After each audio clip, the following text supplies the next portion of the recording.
This is my Rolex Submariner, and today we're going to talk about how to maintain a dive watch.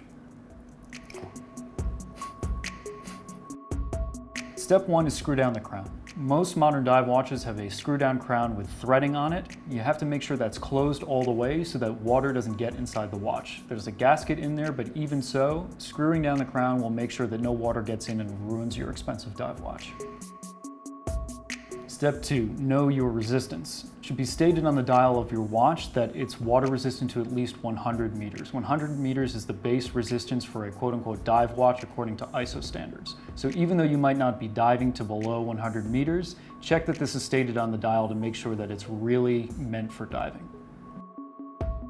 Step 3, deep is fine, heat and grease are not. Meaning, even though your watch is rated to go beneath the waves, you should not get grease such as suntan lotion or other types of grease onto the watch because it can ruin the gaskets, causing water to get inside. You also shouldn't take it inside a sauna or a steam room because the heat can cause the gaskets to expand or contract, again, getting water inside the watch and ruining it.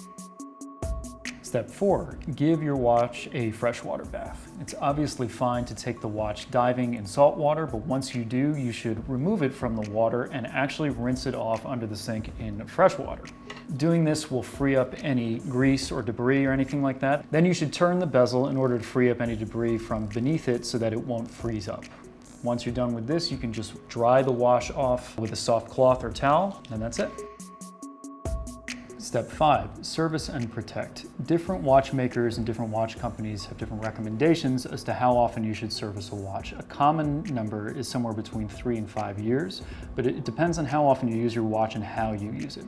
So, if you're diving often with your watch, or especially if it's a vintage watch and you bought it secondhand, you should have it at least pressure tested. This is when a watchmaker puts the watch in a vacuum to test the integrity of the gaskets. Gaskets exist between the crown and also very often on the case back.